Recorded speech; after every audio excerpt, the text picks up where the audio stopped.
Isang hindi malilimutang araw ng mga puso ang naranasan ng 100 miyembro ng People's Organization at Atamanobo Tribe mula sa iba't ibang sitio ng Talaingod, Davao del Norte.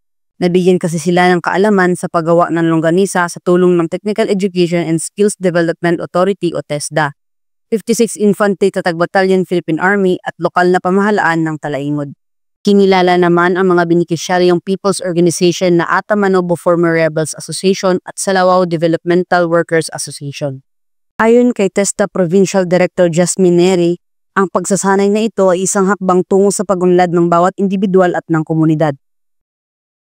Ang atoa karong programa is atong ipahatag sa ila mao ang paghatag pinaka-importante sa maong skills training, accessibility in all TVET programs, meaning ang mga pinakalagyo na mga lugar atoag yung pangahatagan o maong skills training para mapaunlad, mapalago ang ilahang mga kinabuhi.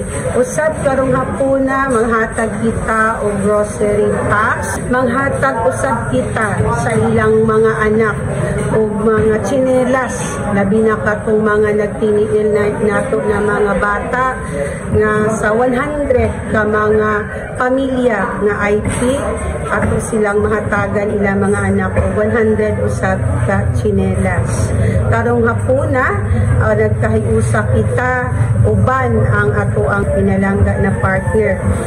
Of course, naa ang ato ang TESO manager, naa ang 56 Infantry Battalion with our BATCOM, Sir Ali, o atong mga kapamilya na mga ini-uniform. Ang pinakatumong nato is mahatagan sila sa skills training para diin dinha ang ilahang mga tagsa-tagsa na kinabuhi ato ang mapalambo o labaw tanan kung adun naman sila paggahimuon plano nga usa ka asosasyon dinha ato sila. Hindi lamang ito, tumanggap rin ang mga katutubo ng food packs, grocery items, tsinelas at hygiene kits na makakatulong sa kanilang pang-araw-araw na pamumuhay. Magpapatuloy naman ang pagtulungan ng mga ahensya ng gobyerno at ng Philippine Army upang makarating ang kanilang serbisyo at tulong sa mga lubos na nangangailangan sa mga malalayong lugar. Higit pa sa pagbibigay ng material na tulong, ang inisyatiba umano nila ay nagpapakita ng kanilang malasakit na makapaghatid ng pag-asa at saya sa kanilang mga puso. Mula dito sa Talaingod, Davao del Norte, ako si Irene Berdin, ang inyong pamilyang kaugnay.